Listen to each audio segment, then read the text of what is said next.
CFM Radio.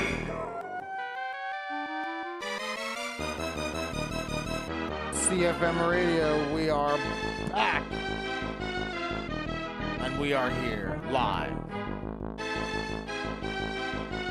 What is good, gamers? It is Wednesday, and we're here on YouTube for another edition of CFM Radio, video game, music, and news. Keeping it spooky with our first song of the night, Super Ghouls and Ghosts, for the Super Nintendo, The Haunted Graveyard, Level 1. Let's get difficult.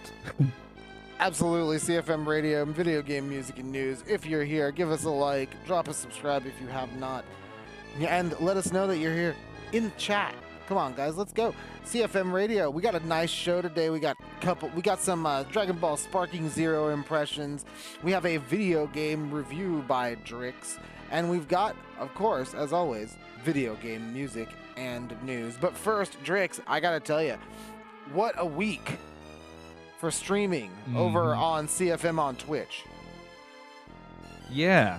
How was the excursion into Yu-Gi-Oh! Forbidden Memories? My God, Drix, it was wild. We were playing some Yu-Gi-Oh! Forbidden Memories. The deck got better. We pushed through into the story mode, and now we're into the second half of the story. And man, it just gets so much tougher from here because the duels, we no longer have to worry about one duel. We have to now face gauntlets of enemies back to back. So there are now challenges where you go into these temples, and each temple is 2 duels back to back against strong opponents who can just RNG kill you. Just like, all right, I dropped this 4,000 attack point monster, beat that. Done. And I'm like, hey, you know what? Hold on, let me get my dark hole. Yep. Keep those wipes handy for those big unbeatable monsters once they hit above that certain power level. And hey, you know what? It should be pretty good next week jumping into Yu-Gi-Oh! Forbidden Memories because we've got a couple of good enemies that we can farm for some good cards, including the Meadow Mage from the first temple. Because we went to, in Forbidden Memories, you start off in the ancient Egyptian past, you go to the future. Now we are back into the past. So we are back and we are trying to reclaim the throne of the pharaoh.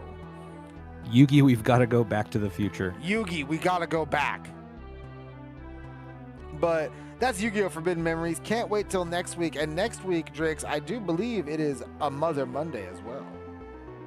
Yeah, another edition of Earthbound. And we're getting close to the end. That was, I don't know, will it be the last dungeon? Will I run into something deeper? I don't know. I've never played Earthbound before. I'm beating it for the first time, and I couldn't be more excited to get to the end on CFM on Twitch and hang out with everybody. And guys, never forget, every other Monday, Mother Monday, every Tuesday, we've got something going down over on twitch.tv/CFM on Twitch. Go over there, follow us. We do all our gameplay streams over there. If you want to watch some gameplay, make sure you subscribe, or you following us over there on Twitch. CFM Radio will always be here on YouTube. Make sure you're subscribed over here on YouTube for CFM Radio if you like that video game, music, and news. And Drix, before we jump into the show proper, I do have to say we have one small order of business before we get into it, but I don't know if many people will think of this as a small order of business because as you're seeing it on the B-roll right now, Gamefreak, and this is an old trailer for Pokemon Z to A, whenever that game may come out, but the reason why we're showing it to you is because the Gamefreak themselves, they got hacked, Drix. Breach in security over there, huh? Yes, very similar, almost exactly, very similar to the Insomniac hack at the end of last year, where tons and tons of information was compromised, including employee information, sensitive employee information, names, addresses, phone numbers, all that great stuff. And but that's not what we're here to discuss today. We're here to discuss the leaks that fans love. And I gotta tell you, Drix, while a lot of the information leaked out, it wasn't so much. It wasn't like the Insomniac hack where you saw like financials, canceled games, all that kind of stuff like that. It was pretty much just it was for the fans. Funny, it's going to be a running theme of the first half of the episode here at CFM Radio is for the fans. So this Pokemon leak really was for the hardcore fan. It really detailed a lot of, I would say, things that are ancillary to the Pokemon video games. Things such as information such as the status of the Pokemon movies, the planned Pokemon movie live-action trilogy that is basically on hiatus. Probably not going to happen. The next Pokemon animated movie that is also in pretty much a development hell state. Discussions on the Pokemon anime, on lengthy discussions about retiring or having Ash move on from his role as the protagonist. Yeah, grow up, will ya? Right? Yeah, exactly. Essentially, that's what happened, and there wasn't a ton. There wasn't a ton as far as the games. The biggest news about the games was actually a pretty much a nothing burger, because it was the leaker supposedly has a playable build of the game that we're showing you a trailer for, Pokemon Z to A, but they refused to release it. Huh. All right. Coming soon, but not quite. Yeah. So there's You're not ready to start the hype train for this one. There's a good amount of information that the leaker has come out and said, but without any of the game itself or any footage of the game or the build of the game that he's playing to check out, we're not going to have a lot of real concrete information for any of the leaks that are coming out about that. But the most interesting thing that comes out of these leaks all the time, these Gamefreak leaks, is the beta Pokemon. And if you go on Twitter, Centro Leaks, Pori Leaks, your favorite social media probably has them all too. Just tons and tons and tons of beta sprites. There is a DS game map editor, official map editor for the Pokemon games out there. So that's going to be really cool for the Pokemon modding community and for the super fans who really want to know that inside baseball on the Pokemon, because there's the second most interesting thing, honestly, is a lot of Pokemon internal, like Pokemon development documents, or like people could call them franchise Bibles. A lot of documents that came out. Character design concept documents. For example, one of the documents that was leaked shows an early concept of the Pokemon gym leader Skyla and her design that was drawing inspiration from Jennifer Lopez.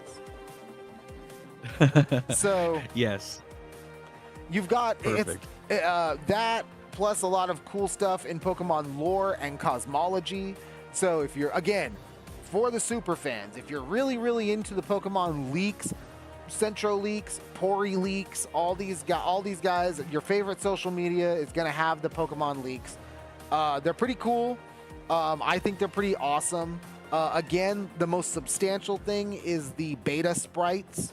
The beta sprites that come out of Gamefreak are always awesome to see what could have been. Yeah, like the B-sides, the rarities, the other side of the single pressing, like what could have been and what didn't make the cut. Yeah, and there's a lot of Pokemon when you look at that that are coming out of the leaks this time around, and man, Drix, I gotta say, some of them are pretty B-sides. So if you're into if you're into that, if you're a Pokemon super fan, go check out these leaks. If you don't want to be spoiled, that is, if you're one of these people who's like, I don't want spoilers, do not check them out. Do everything that you can to avoid them. In fact, you might just want to stay off social media entirely. But yes, follow the greater marketing plan. Yeah, exactly. So that's the Pokemon Teraleak. A lot of information about media surrounding the games. The information about the game itself is just a big nothing burger. That's another big deal, though. The Switch 2 development name. It is Project Ounce. Project Ounce, huh? It is the Switch 2 is known as Ounce internally, and there are a couple of games that there's files for a game, a project called Synapse that is running on the Ounce, and the Pokemon Z to A technically has a build for the Ounce. Okay, that's good. I mean, yeah, what kind of news reporters will we be if we didn't discuss this a little bit? That's very nice. It's a nice little chunk of info. It's a good little chunk of info, but again, without any of the without any more data from the leaker refuses to release the Pokemon Z to A build that he supposedly can play from start to finish. So, that's just for Papa. Yeah, so that's just for him. We don't get any of that. So, again, take all of that game information with a grain of salt. But all this extra Pokemon lore, cosmology stuff, when you dig into it, it seems pretty comprehensive. So does the the design documents from the various games of the 2000s eras, and all of those things seem pretty convincing. So, including the more recent information when it comes to the movies, both live action and animated. So, that stuff seems pretty comprehensive. So if you're a big Pokemon fan, check out the Teraleak, Centro Leaks on Twitter, Pori Leaks on Twitter. It's all there for you. Other than that, you could skip it. A lot of inside baseball. Yeah. So Pokemon Gamefreak Teraleak, as big as the Insomniac leak, not quite as substantial. Okay. For fans only. If you like the like I said earlier, all the B-side songs and the rarities. Yeah. B-side songs. The demos that didn't make the cut. Exactly. B-side mons. But let's go from the B-sides to the D-sides. We have our Dragonball Sparking Zero. This is it. Impressions. Z-sides? The Z-sides. There you go. The super sides, because this game catalogs through the beginning of Dragon Ball Z Saiyan Saga all the way. Most characters go all the way into the Tournament of Power and Dragon Ball Super. Again, this is Dragon Ball Sparking Zero. Huge cast of characters. Giant. They talk about B-sides, Drake. So you got characters like, you got big old roster. Yeah, you got a big old roster. You got guys like Bojack and Janemba and Lord Slug. Oh yes, all the filler. Just fill me up. You got all that stuff, but I gotta say, Drake, you're seeing it right here on the B-roll. This game has a lot of charm. The thing that you're seeing right now is just me flipping through menus. It's, if you're a Dragon Ball fan, this is like an instant buy. I gotta tell you, I put about 15-ish hours into this game, and I've beaten it as Goku, or gotten to the end of the story as Goku, and I've just barely begun to scratch the surface of what this game has to offer. You have 6 different characters with their own stories. Goku, Vegeta, Frieza, Goku Black. I'm pretty sure you could play through as Jiren. So you've got a lot of canon storylines to go through. Plus alternate win conditions. You're seeing it right here on the screen. alternate win conditions that give you alternate timelines that go into alternate storylines. Yeah, an absolute multiverse fantasy, huh? Absolutely. Some of these they get pretty tough, Drake. Some of these alternate win conditions, they do get a little rough, and you will be tested, because one of the ones that I had trouble with was actually in the beginning, Goku, base form Goku against Raditz. And that might seem weird. Oh man, Raditz, he's kind of a pushover. He kind of, until you realize you got to beat him in 2 minutes. Ooh, yeah, extra challenge there, huh? Yeah, so it does ramp up, and especially if you want to do these extra side content, these side missions, really get everything that you can out of the game, because there is a lot.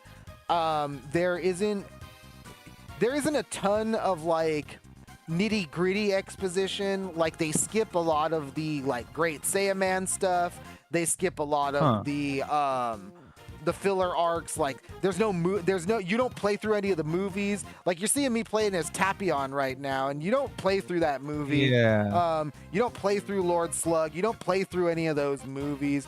It's all straight up the anime, and even the anime itself, those storylines are somewhat abridged to give you the action portions and focus in on those. Yeah, it's like watching Kai. Yeah. So it's very much like that. But again, you have a huge cast of characters, multiple forms of the same guys. You're seeing me play online right now. The online play, it's okay. It's not like the greatest online play. It's not rollback. It is delay based. Oh. So right. you can, when it gets laggy, it gets laggy. So be aware. Watch the speed. And the combat system itself is pretty fun. There's a lot of surprising tech. This is just me getting my ass kicked online by this dude.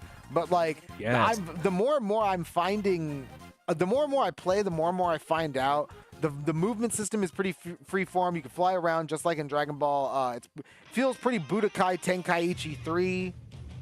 Nice. But it's not the same at all.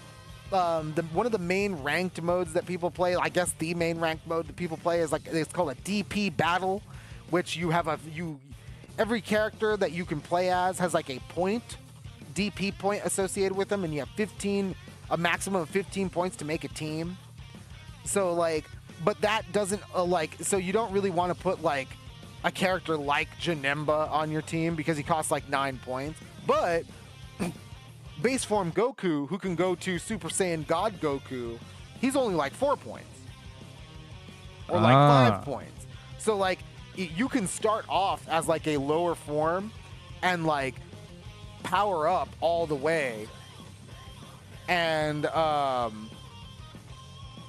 get all the benefits out of the forms without the point cost. You just need to get there. So like, I'll play as like Cooler and go into like perfect form Cooler. I'll play as like Frieza, go into perfect form Frieza. You know what I mean? Like, so you could save on points and get more characters. Yeah, the transformations are well represented then. Yes, and including fusions. I've fought against people who do the fusion against me. They like Vegeta and Goku go in Vegito. Zamasu and Goku Black fused Zamasu. You know what I mean? Like, an ability you got to pull off, huh? Yeah, an ability that you pull off during the fight, and it's really cool. There are a few unexpected characters who end up being really good. You might not think are good, like Yajirobe, but for the most part, everybody who is good, who you think is good, is probably good. It really gets down to the nitty gritty, like what abilities they have versus like what buffs they can give each other.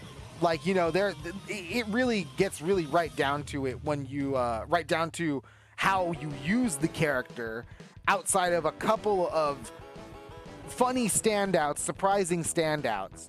But other than that, the combat system, very engaging, much more like a Dragon Ball simulator rather than a game like Dragon Ball Fighters. This ain't a game that's gonna be like an Evo or anything, right? Like, yeah, big distinction to make there. yeah, it's just one of those games. This game is a lot more like if you played like one of the Naruto games, like Ultimate Ninja Storm, or the Bleach fighting games, like those kinds of games. It feels a lot more like that than Dragon Ball Fighters or a Street Fighter kind of joint. It's not like that, but that doesn't mean it's not fun. And it's very, very fun. And one of the things that I got to explore more of is not just the campaign, but, and I forget what the mode is called. It's on the tip of my tongue, but there is a mode in the game where you essentially can set, it's like they take a cue from Mario Maker, and you can set up a custom bout between as many combatants as you want. Like, they take turns, and like you could set triggers and things like that, so it's like certain other characters appear, all this kind of stuff. And Scenario maker. Yeah, huh? it's like a scenario battle, and you can even customize it down to the voice dialogue that they say to one another. So it can become, if you know your Dragon Ball, it could become, you could make a really immersive feeling scenario battle that is just awesome to play through. And the Mario Maker aspect is, if you can beat these scenario battles that you make, that's the caveat. You got to be able to beat them, just like Mario Maker. You could upload them to the internet and have other people play them too. Dang, that's pretty sweet. It's all kinds of self-writing fan fiction that, yeah, definitely for the fans will enjoy. Absolutely. And right now, I'm really, really liking it. I'll say it like this: if you're a fan of Dragon Ball, you pretty much just buy it. Just buy this game. Instant. Yeah, instant buy. No decision to be made. Like, yeah, have money, buy Dragon Ball game. You're gonna have fun. You're gonna have a lot of fun. This is probably one of the most immersive Dragon Ball experiences for a fan in a long time. I don't know. I am a Dragon Ball fan, so I don't know how it's gonna be for everyone else, but I'm having a great time. Yeah, I mean, you'd be surprised not to see Goku just painted on your gym wall nowadays. Yeah, so. honestly.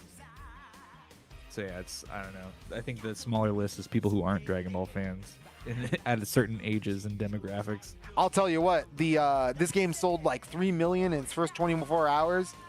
I would imagine that, yeah, your hunch is correct. Yeah.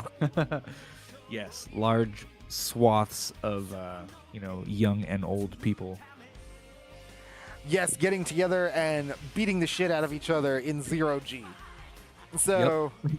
Dragon Ball Sparking Zero, great game if you're a fan. If you're a fan, pick it up. There's no question. I'll be back next week with a more comprehensive review once I have a better hand on the combat system and the everything that the game has to offer, because the game does have a lot to offer, and it could be very immersive in a lot of different ways, right? Yeah, exactly. They're gonna throw a lot of the I don't know, nostalgia, like fan service kind of at you. Oh, there's plenty of that. More of a story and simulation than some straight up fighting game incarnations we've seen in the past. Along with a lot of really fun extras. So Dragon Ball Sparking Zero, if you're a fan, absolutely pick it up. If you're still on the fence, wait till next week. I'll have a better opinion for you. All right. Yeah, stay tuned to CFM Radio. And now we are going to move on from just some regular run-of-the-mill impressions that you could just from a fan to a straight-up review, because Drix, you played a game that has just released. I think it came out yesterday. Yeah. Fresh, almost worthy of our new releases section. This game is called Drova, Forsaken Kin, and it has a bit of its basis in like kind of Celtic mythology, and it might say around that it's a survival game, but I feel pretty strongly that it falls more into like the role-playing game category, but with the heavy accent on the crafting element of it, because it feels like almost like a straight up D&D module. Like I feel like it's an action role-playing game kind of at its core, but as you dig deeper into the like you have if there was a disclaimer to put on this, I've been playing a lot of Neo lately, so that's my like Souls-like reference. This game kind of has that like Souls-like difficulty. It's kind of tough when you're gathering stuff, when you're fighting monsters, and can even throw you upside down in regards to like the story and the quests and stuff.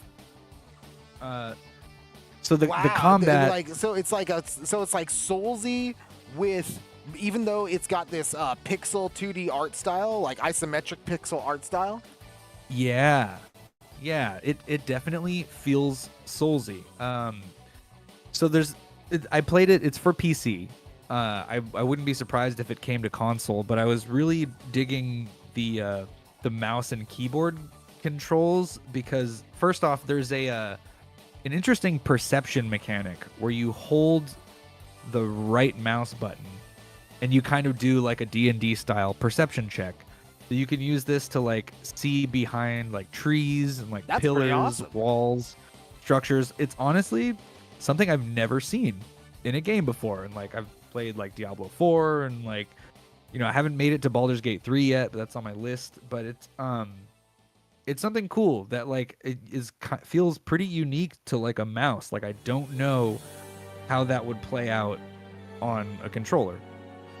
So it's pretty fun. If you're going to be surviving, if you're going to be crafting, you have a mechanic that's there for just looking and observing and stuff. And you can see in some of the B-roll, like you're using it to see through like fog during the intro of the game. You use it to investigate like objects, statues, and things you might find in like ruins and dungeons and stuff. But there's also, with your left mouse button, you use it for combat timing a lot. And there's timed hits, you say? Yeah, more like timed follow-up attacks. If you want to max out your damage, the trade-off between the 4 weapon types, there's daggers, swords, spears, and axes. You know, so if you're using smaller weapons, they tend to be faster. You get more hits off. You can dodge sooner, or you can do more damage with bigger swings. You know, kind of typical stuff. That sounds interesting. So it's not just like strong and like light attacks. It's like you charge the swing up. No.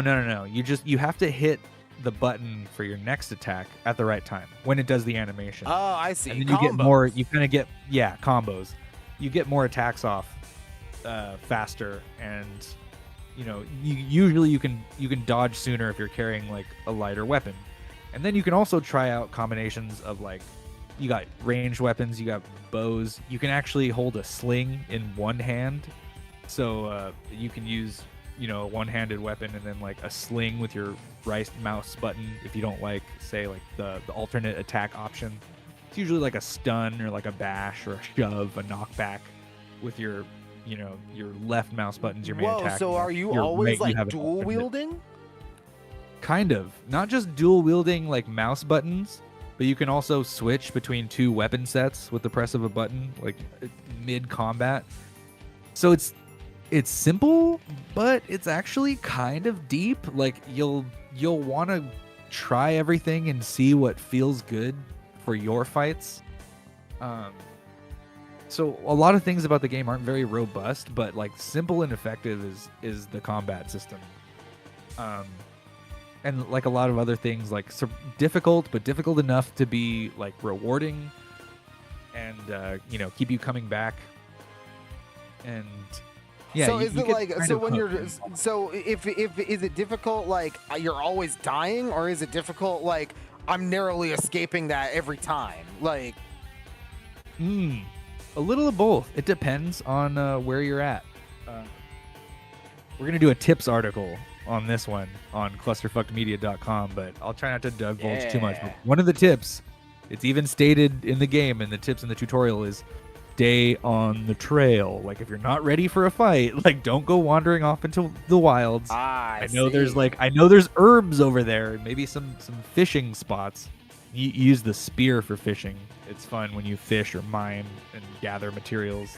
There's a little mini game that comes up, and you hit the left and right mouse buttons to gather materials, stab a fish, pickaxe some ore. But yeah, stay on the trails if you don't want to die, because it's easy. Actually, I've been ambushed like several times. Oh damn!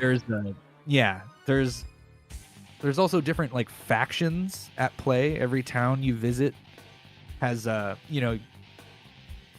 different people to talk to, and you can divulge certain information to certain people, and it might come back at you later. Like, the story reflects your actions. That's what I mean by it leans more into role playing than just like survival kind of crafting. Like, you don't build a house when you start the game, you're not building shelter. Oh wow. You're still okay. kind of traveling, you're kind of questing, you're talking to people, you're doing quests in your journal, and you can even get pretty sidetracked from your main quest.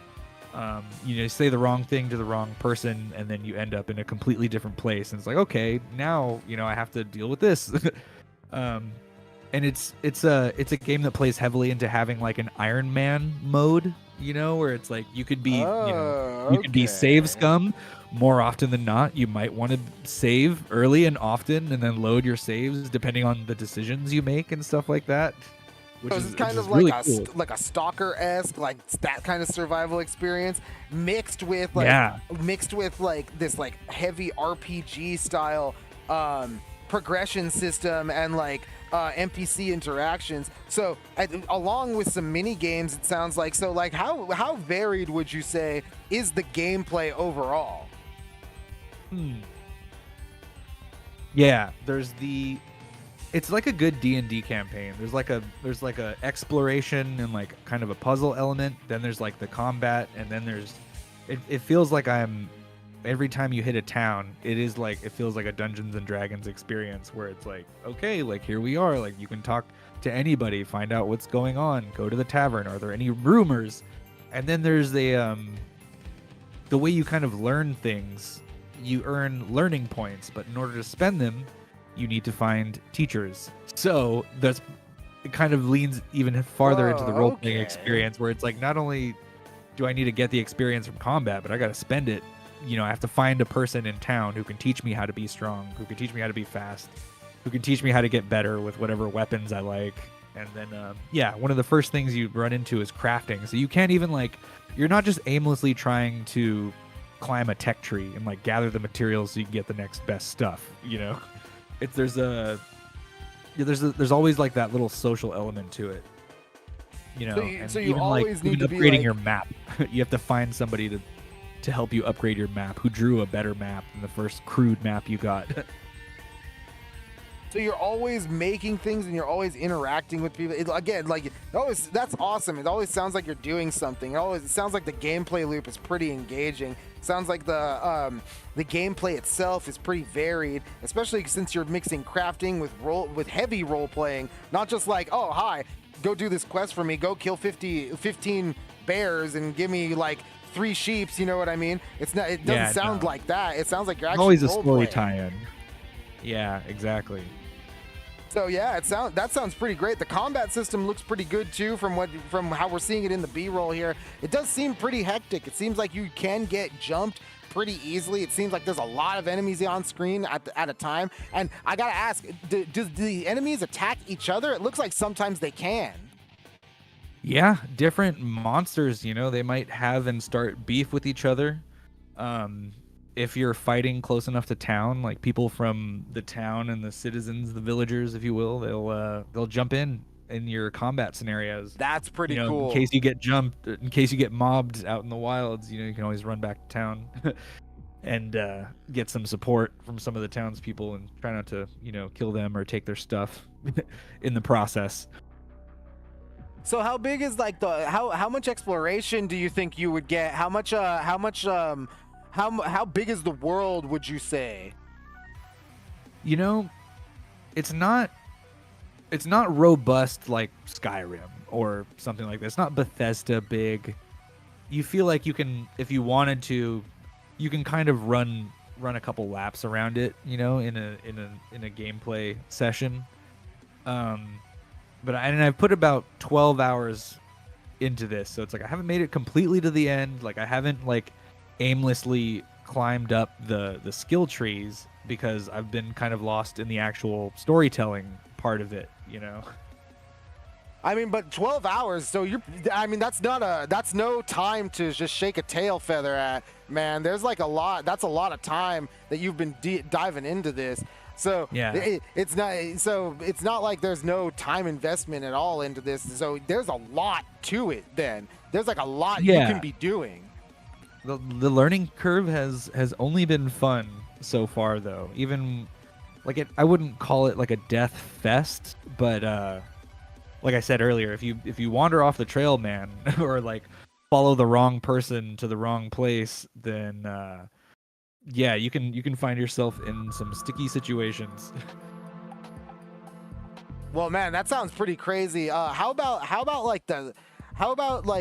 was gonna say, would you say, how about boss battles? Are there any like, or notable encounters? Is there anything like that, or is it just straight up mostly exploring?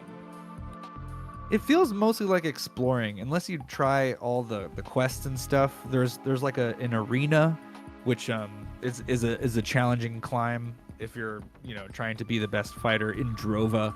There's a whole quest line associated with that, and characters and things. And but yeah, a lot of I don't know. I guess like prejudice, you know, like there's like a caste system. Again, it's kind of based on like Celtic mythology. So the Forsaken Kin are people in the story who have been brought to this sort of like other world that you've accidentally fallen into in the intro. And then yeah, you know, I might have become a slave for a minute and had to free myself in the storyline, you know. It's one way that the quests can kind of derail if you go kind of too far off to the side. And it sounds pretty immersive. Instead of in the main quest. Yeah, like no, I feel like I popped open a D&D module written by Wizards of the Coast almost, you know, or like in the Forgotten Realms. And there's a lot to explore, a lot to get taken surprised by, you know, a lot to learn. A lot of the skill grind has been really fun so far. So seems like a pretty cool, solid exploration, solid combat, a pretty immersive world, and an interesting story. So at the end of the day, it seems like a pretty good package. What was there anything that stuck out to where it's like, man, I could like do without this? Like, ooh. I could see how maybe the difficulty would be a turnoff for some fans. Also, maybe, you know, pixel art is like an aesthetic choice. Again, like I've been playing a lot of PS5. Like it's visually, it's not, you know, like AAA 3D HDR 4K whatever to look at. Even the color palette, just like a lot of earth tones. Like it doesn't really pop or jump out at you like artistically. But yeah, there's not a lot of bad things I can really say about it. Other than like it's not giant and it's not AAA. Yeah, sure, and that's totally fair. Hey, sometimes that's a criticism that could be levied against. It doesn't have that wow or that like spectacle, you know. Sure. Yeah, and you know what? I gotta say, I haven't played the game, but from what I can see in this B-roll, I have to agree. There isn't anything that visually like wows me or pops out at me. And if what you're saying is true, and it's much more driven into exploration and the environment itself, rather than giving you like epic boss battles or memorable like rare encounters kind of thing, then I don't know. You know, it might seem like that. Like the aesthetic, you got to be into the pixels, right? Yeah, if it's for fans of Dungeons and Dragons, you know. Yeah, nice. And just sort of role playing as a whole in a fantasy setting like this.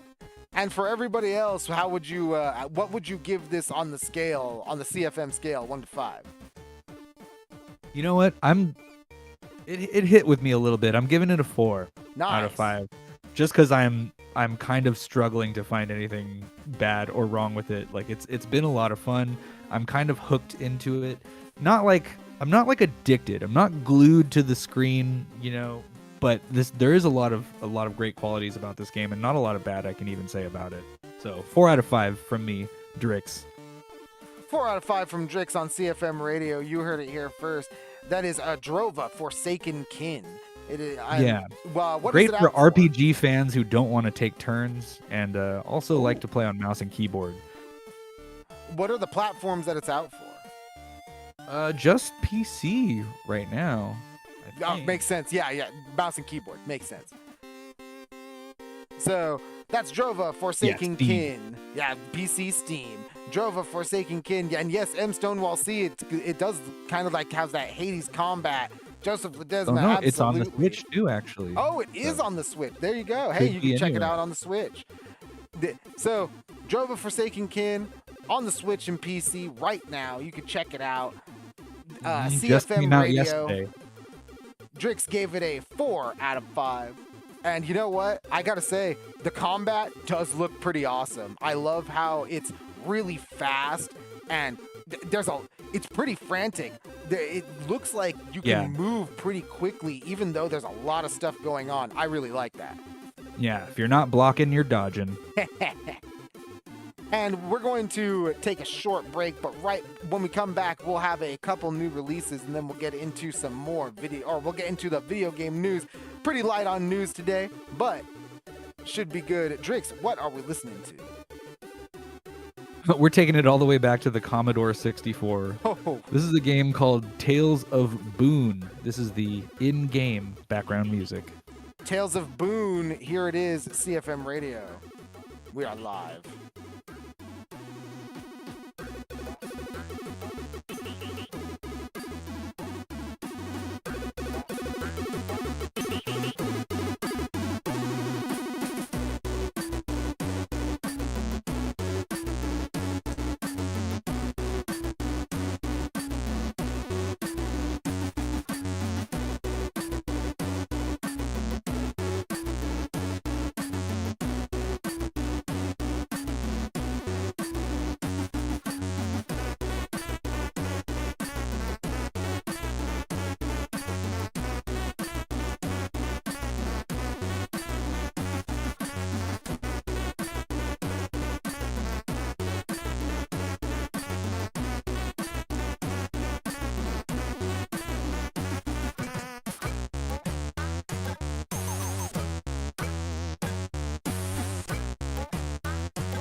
Some say that it moves forever, this road that I lose you on every time.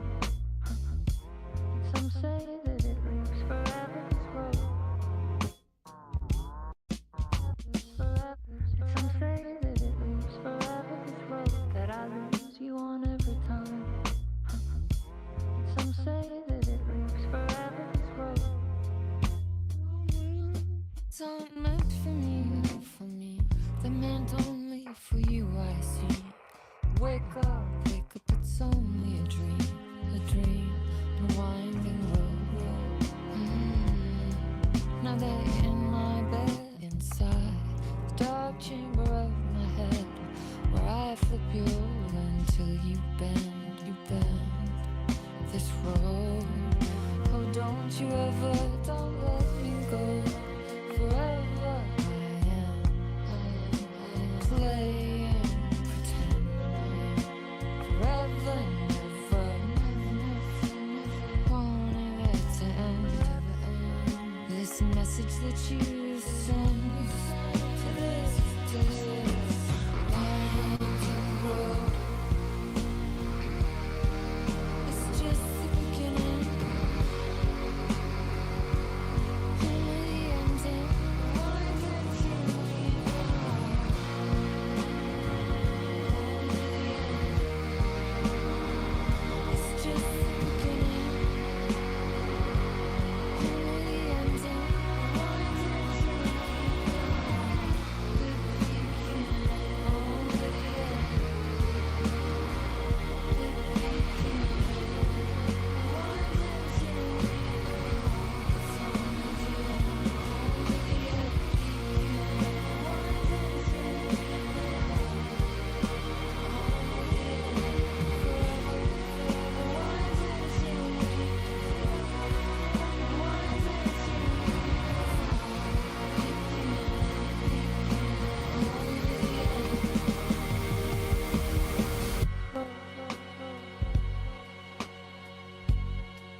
CFM Radio, we are back.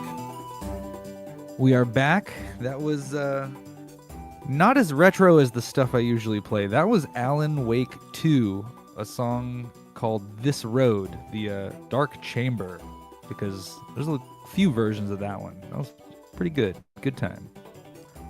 It is a good time, and Drix, it's also a good time for some new releases. And you know what? We got only a couple of them before we jump into the news, because we don't have much news either. But yeah, big review day. Yes, big review day.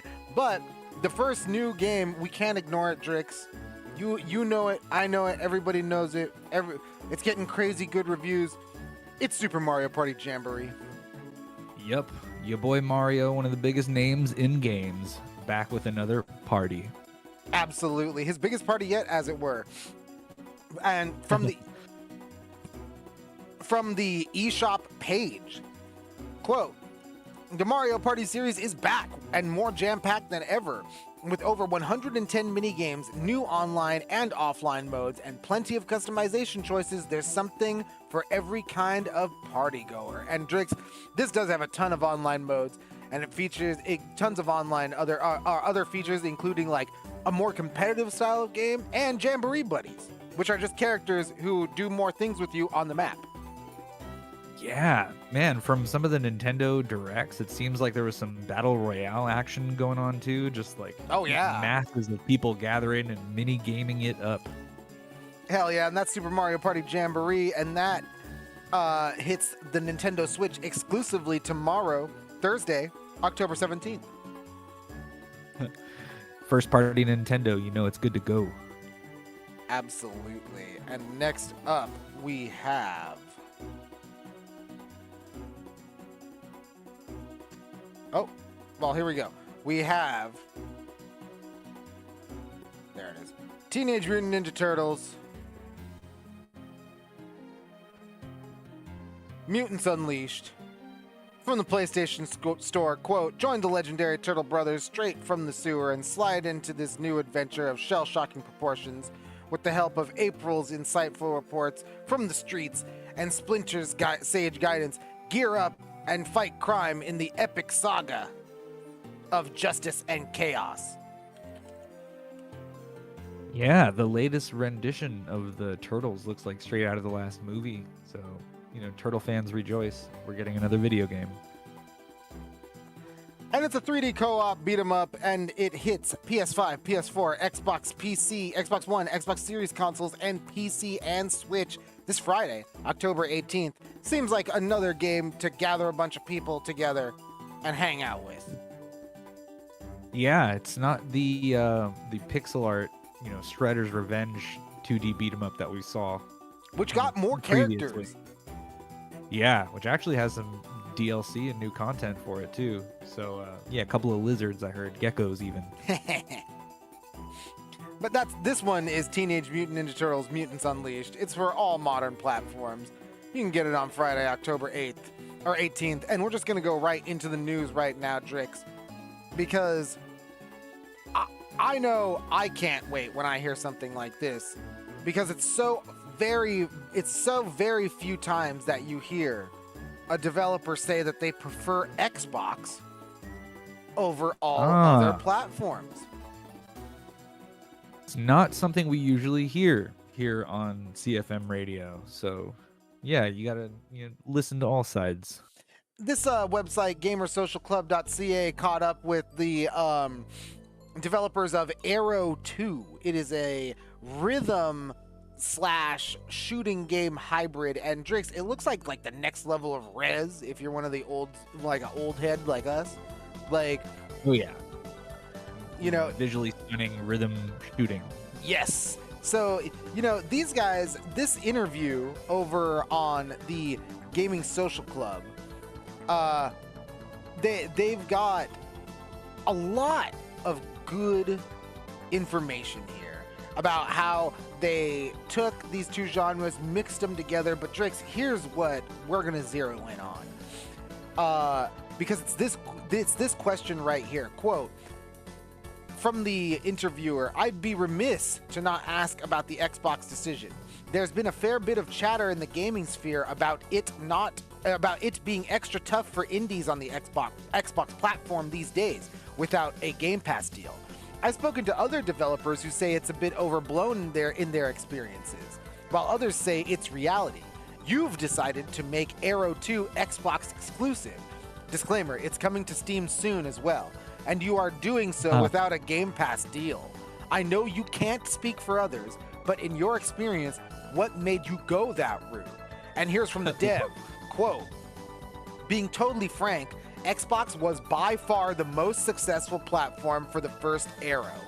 I'm not sure why. It may have been that they supported us a lot, gave us booths at the ID at Xbox stand at events, and did things like press days where ID at Xbox developers could show their games, hands-on to press, invited there by Xbox. Now that I've said that, I suppose that is very likely the reason for the success. When it came to deciding on platforms and release order this time, we knew that the inclusion of online play might complicate things. We chose to release one platform at a time because, as a team of just 2 people, we wanted to be able to iron out potential issues effectively rather than having multiple platforms all on fire at the same time. We then ordered the platforms based on how the game performed on them. Xbox, then Steam. End quote. Drix. Wow.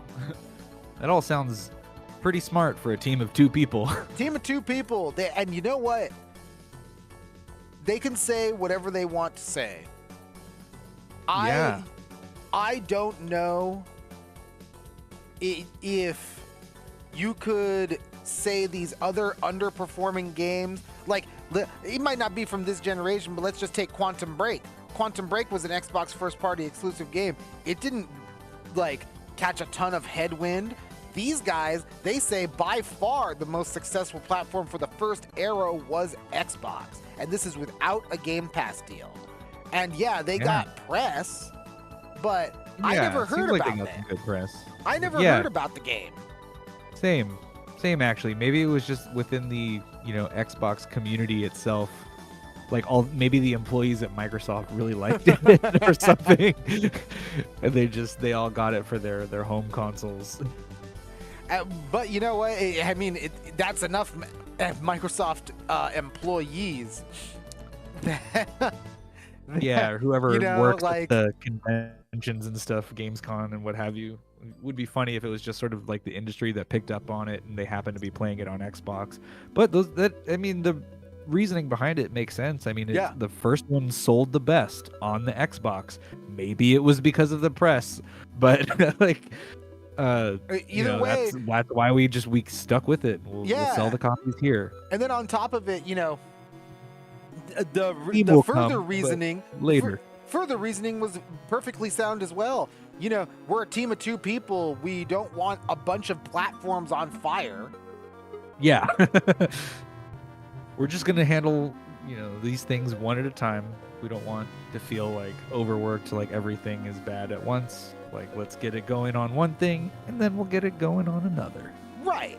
So, that headline for the gamersocialclub.ca article was, quote, Xbox was by far our most successful platform. Arrow 2 developer speaks on why it went to Xbox first.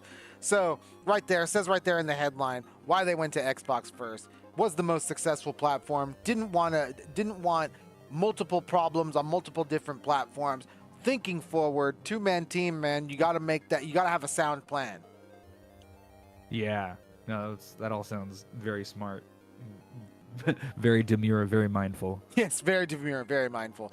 And another thing, and you know what? It's already 8:30. We've got to get out of here. But quickly, before we go, Drix, we have to comment on the closing of a chapter. Oof. Yeah. No, this reminds me of last week when I got my JRPGs mixed up.